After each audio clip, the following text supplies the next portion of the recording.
Hi, I'm Megan, a former TV news producer turned freelance content creator.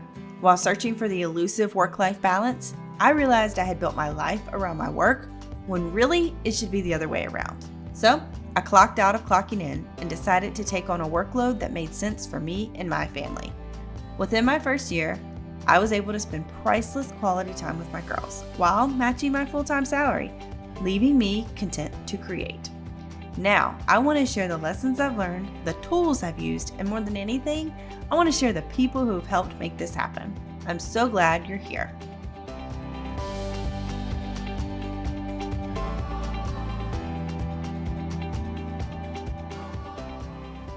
Casey, welcome to the Content to Create podcast. I'm so excited you were able to join me here.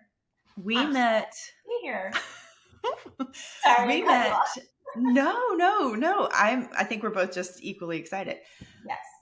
We met, I don't know, end of summer, beginning of fall last year. I was actually you were interviewing me for a position where you were going to you were starting to outsource some of your business. Yes. Which was really exciting for you and really exciting for me. And I felt like in our first initial conversation, you and I really connected over starting businesses for the sake of creating this time freedom and spending time with our families. And I think our mission and values really just aligned there. And so it created a really awesome partnership, I feel like. But tell me, how did you get started? Why did you start your business? Well, I had this dream to start my own business years before I started it. So my initial background in marketing was I was given a position with a marketing agency. That was not my path in life. I graduated college with a psychology degree and really thought I was going to be doing something in social work or counseling or something like that. But in life, the chips fall as they may. And I met someone who worked for this agency. They needed someone to manage their social media accounts for their clients. It was an area that they were trying to grow.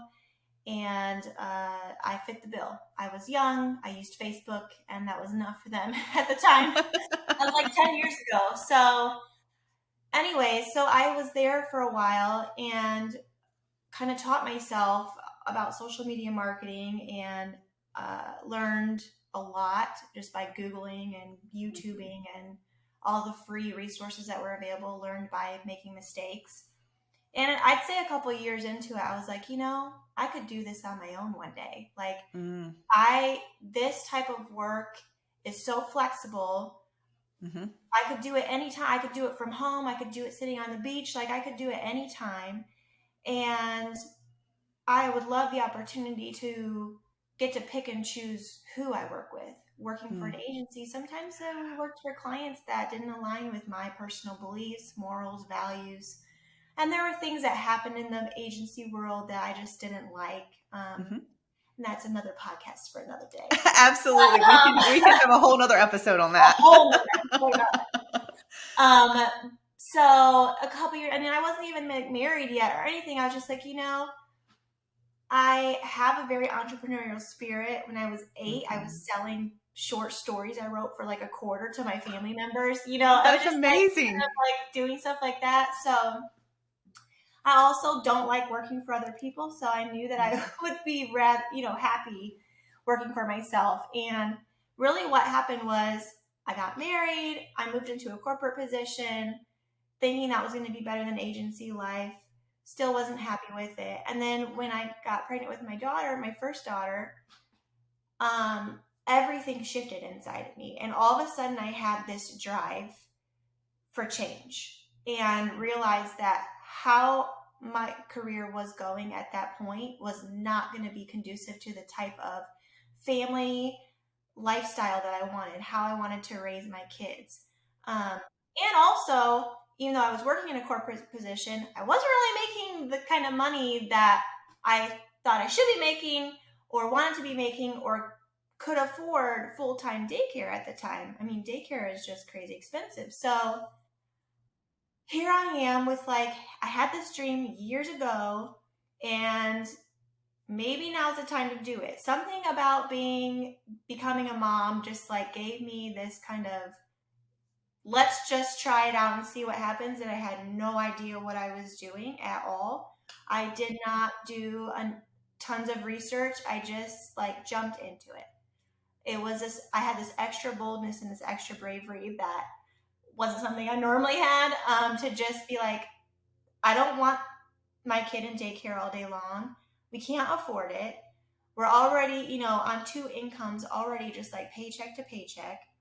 And I know that I can do this. Like, I know that I can find clients. I know that I can do this. And what that looked like, I wasn't sure. So that's kind of how I got started, and went to my husband, Chris, and was like, what do you think? And he's like, My husband had the same response. what's that going to look like? He's like a researcher. He's a planner. Yes. What's that going to look like? How are you going to get clients? How are you going to do this? And I'm like, I don't know. Let's just do it. And that's how it got started. That is amazing. So, and I'm sure you're getting to this, but your husband has now joined your business. Like, you both are in it together.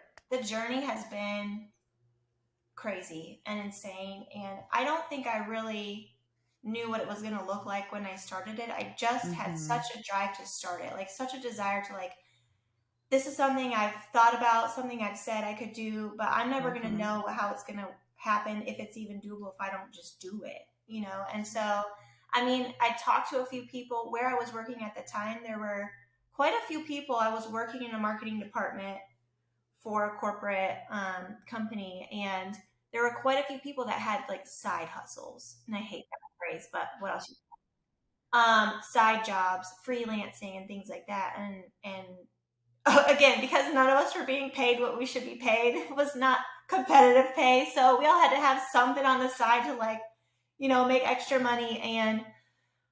And so, they're like, well, you could do it on the side. And I'm like, but I can't do it this has got to be like a thing, because I went to my boss and said, look, can I work a couple days from home? I was trying to figure out, how can I make childcare work without, not working? Like, how can I make it work so I can still work, but not have my kid in childcare full time? Because 1, I can't afford it. 2, that's not what I want. And here I'm in social media marketing, which is like such a flexible industry, such a flexible job. I can do my job from anywhere. You don't need me in the office. There were days where like I wouldn't talk to anybody. You don't need me in the office. I can be on Zoom. I can do whatever. So I went to my boss and was like, look, here's the deal. And I went to him early on. I think I was like 6 months pregnant. I said, I can't afford daycare. Y'all already said you're not giving us raises. So can I work like part-time from home? And he was like, no, can't. Because if I let you do it, then I have to let everybody else do it.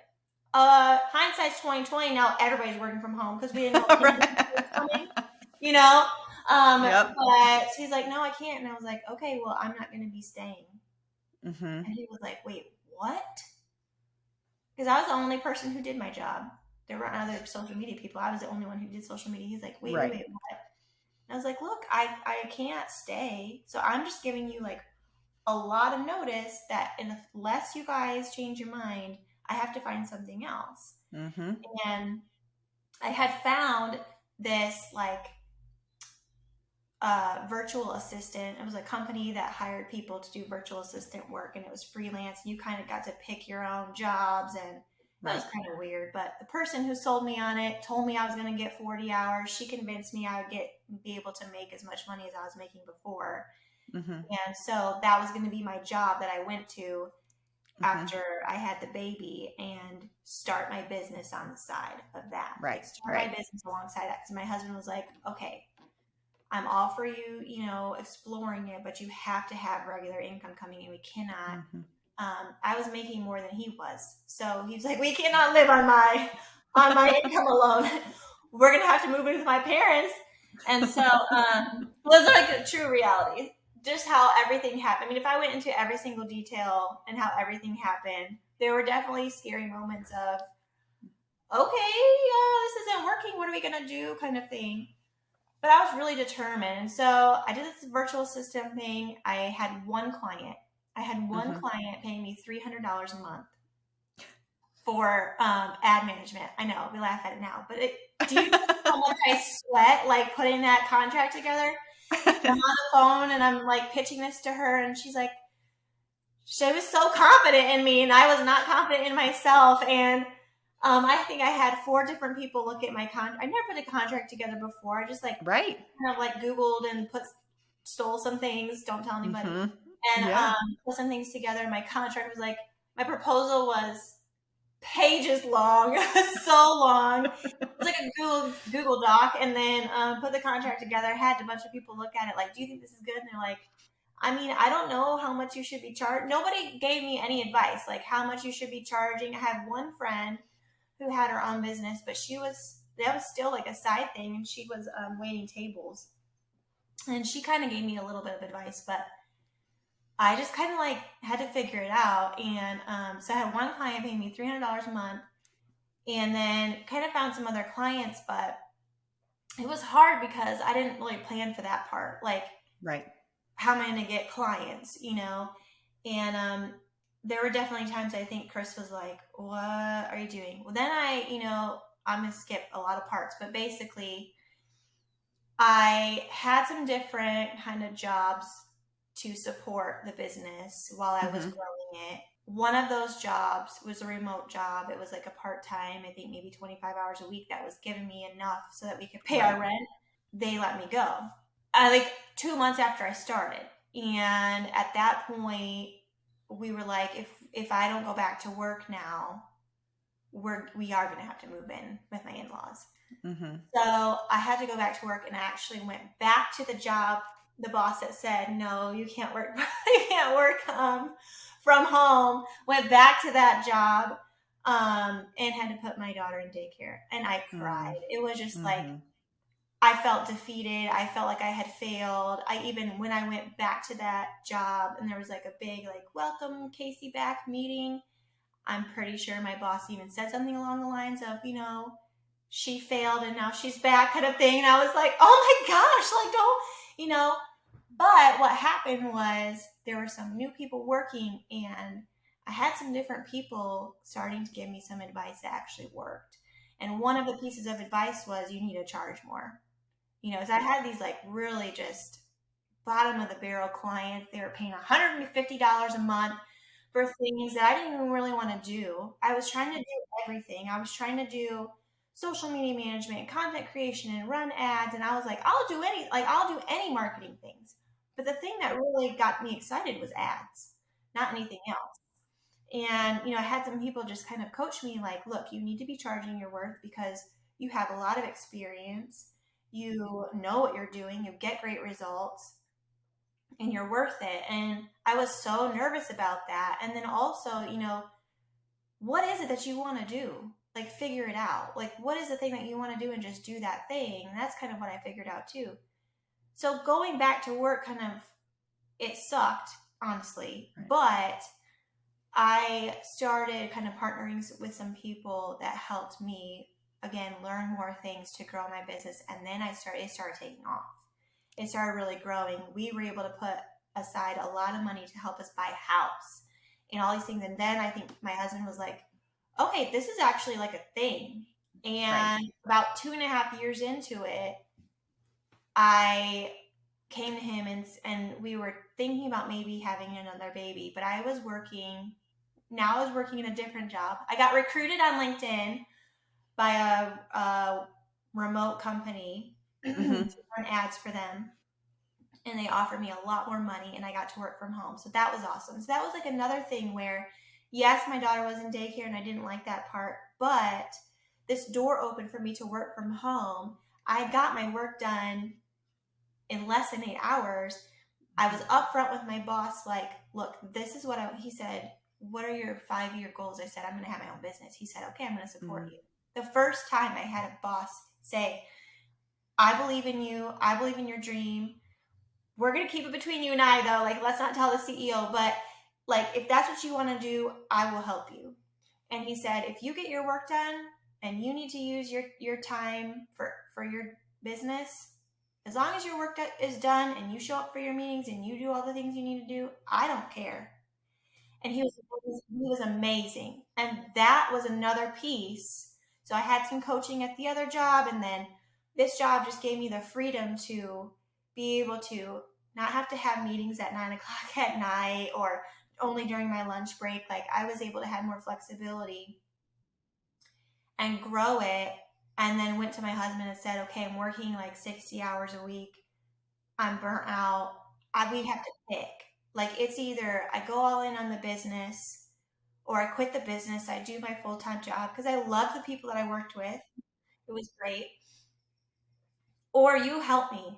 Like I need help. I need help. It's either you or I hire somebody. Like I don't know. Maybe we need to hire someone to help us like clean the house. Like I don't know what it is, but everything is going. Something's gonna fall, and I need help somewhere. And we talked about it, and he was like, "Well, I want to do it with you." And I said, "Okay, let's do it. Let's partner together." And that was in 2019. So he taught himself Google Ads. That was a way for us. I said, "Look, I just want to do I just want to do social media ads. That's all I want to do." And nobody else wants to do it, so I think it's a good business plan. And I said, I want to grow, I want to expand what we can do. Like, let's do Google Ads. And he's like, I'll learn it. And he was in a position at his job where he had a lot of downtime, so he just like taught himself while he didn't have things to do at work. Because if we're all being honest, there's a lot of times that we don't have things to do in our corporate job, at our cubicle, and we're just like waiting for 5 o'clock to come. Where we could be learning something, learning a skill. If we hate our job, like take this opportunity. And that's what he did. He's like, I have downtime. He got Google Ads certified. And we doubled our business that year. Wow. And it was crazy. And that was, he started doing that in the end of 2019. I got pregnant. And finally was able to, we bought a house. Like it just all 2.5 years of like, don't know how this is happening. Where are we going? What are we doing? To, whoa, we've had explosive growth. Chris is now in the business. We've bought our house. We have a second baby on the way. I put in my notice that I'm going to go into my business full time. And pandemic. COVID hit. I literally I was like, finally, I'm getting my dream. I'm going to be at home by myself, doing everything I want to do, setting my own schedule. And I got that for like a month. And then COVID happens, daycare shuts down, my husband's job, they're sending everybody home, and all three of us are at home all the time. And it was crazy. But we grew so much during the pandemic that in 2021, Chris was able to leave his full-time job. And so amazing. The two of us have been running it. And what's crazy too is that we make more money together than we ever have. And we work way less than we ever have. Like I went from burning the candle at both ends, working on the weekends, working after hours for both jobs. Like, because when you're in social media and you're in marketing in those corporate or agency settings, there is no 9 to 5. It's kind of like, I mean, I had people texting me at night, texting me earlier in the morning, like this needs to be done. There's always a fire. There's always something going on. And so between both jobs, I mean, I was just working all the time to now be in a place where I work 3, maybe 4 hours a day and work 4 days a week.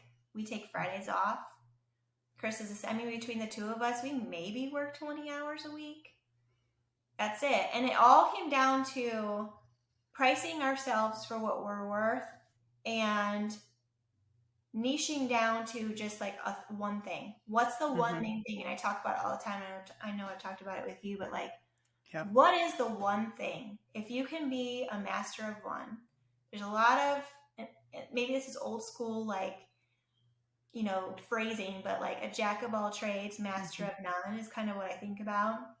You can be a jack of all trades trying to offer everything and getting nowhere, or you can be a master of one, but the one thing needs to be something that there's a need for. And what I learned over the years is that nobody wants to run Facebook ads. Like, I mean, obviously people do because there's people who do, but the majority of people who have the need for it don't want to learn it, don't want to mess with it, are, overwhelmed by it. They're intimidated by it. I've had time and time again where people would say, I want to learn how to do it. Teach me how to do it. And then 5 minutes into teaching, nope. That's how it started with my very first client. She's like, well, maybe I could pay you to train us how to do it. And I started explaining how that would look. And she's like, nope, I'm just going to pay you to do it. I don't want to do that. And that is like the response from everybody. Like, no. Like, I literally, never mind. No thanks. Don't want to do it. Yeah. And since there's such a demand for it and a lack of people wanting to do it on their own, we have built our business around this need for people need Facebook ads or Google ads or whatever ads that they want to run. They don't want to learn it. They don't understand it and don't want to take the time to understand it. They want someone they can trust that's an expert who's proven their skills. And because of that, we can charge a premium price. Now, we don't charge a premium price and give a crappy service. Right. That's the thing. Mm-hmm. That's the thing I learned from working in marketing agency is that they'd overpromise and underdeliver. Ooh. We don't do that. And that's what makes us different and why our clients stay with us. That first client who paid me $300 a month, she's still with us over 5 years later. And I can tell you, she pays a lot more than $300 a month. And last year, her business hit 7 figures. And we probably could have hit that sooner, but she's a very slow and steady type of client. But yeah. So that's kind of the journey in a nutshell. There's a lot of things that happen in between there, a lot of doubts, a lot of tears, a lot of like, should I be doing this? Is this the right thing? What am I doing? Learning from my mistakes, learning from our mistakes. And we still learn from things. I mean, things happen. But if someone would have told me when my husband and I met each other and he wanted to pursue a career in golf and I'm trying to pursue a career in marketing, that we would now be working from home together, doing what we're doing, I'd be like, what? How's that going to happen? Crazy. Well, what you just explained, it's not linear. Like you had all of these data points that you took in, that you learned from. And again, like not phrasing it as failures, you've learned lessons from them and you've grown from them. And now you've built this business, built this life that you want. And I think that is beautiful. What I do want to ask you though, is like, how did you go from that $300 client to what you charge now, premium prices, to your next client? Like, how was that leap? What was that mindset change? How did you get there?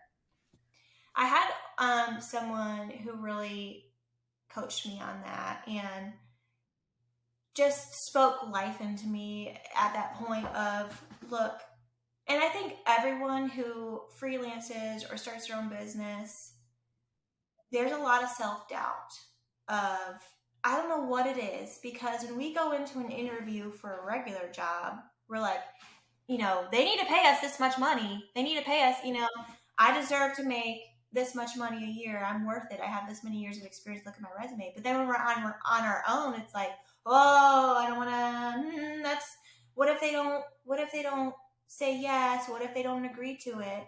And I had to get past that, because this person was like, look, you've been doing this for a long time and you have a lot of experience. You've won awards. You've made people money. You've managed really large, budgets.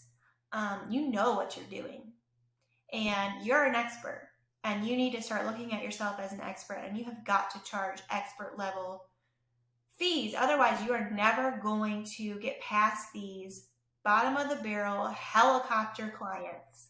Because here's what I learned. The people who pay less than $500 a month for any service are like the nitpickiest people to work for. And once I got past that $500 threshold, I started getting a lot better clients. Started doing like these really slight like price increases with current clients. And what gave me the confidence was I was in this growth stage of, I was cranking proposals out like left and right. So with those new people coming on, it was like, nope, this is our pricing now. And they didn't know anything different.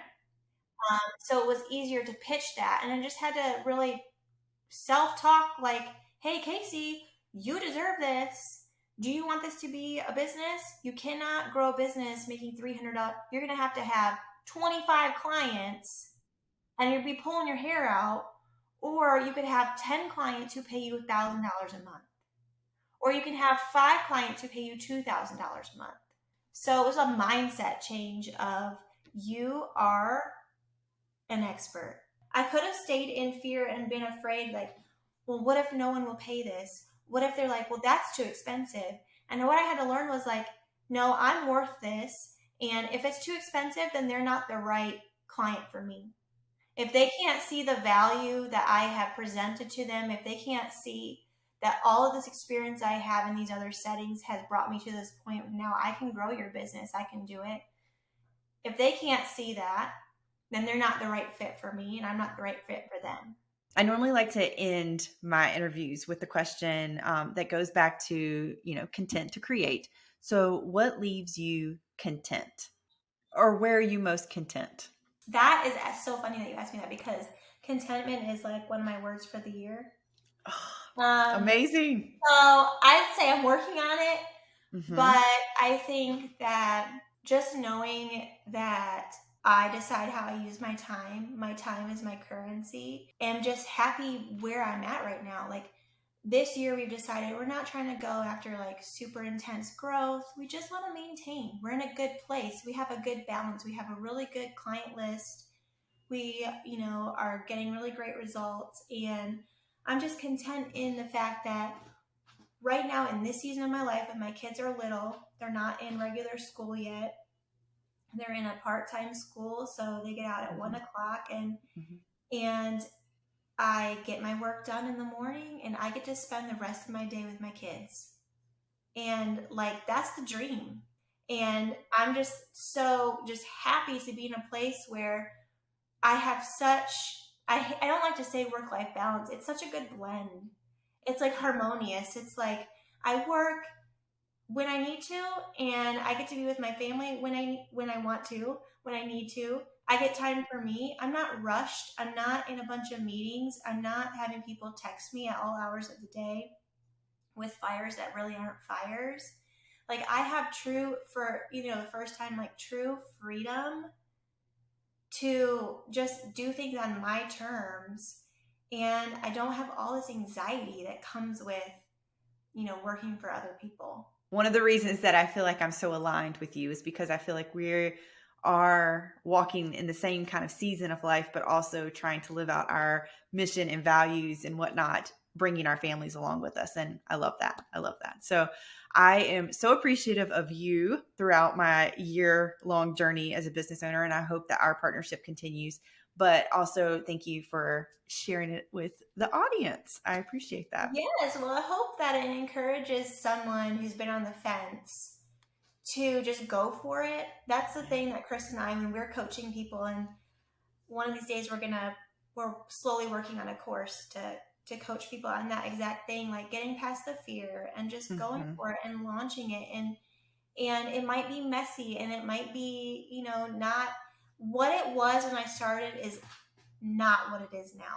But right. I had to start it somewhere, and you have to start somewhere. And if you never do it, you're never going to know. Yes.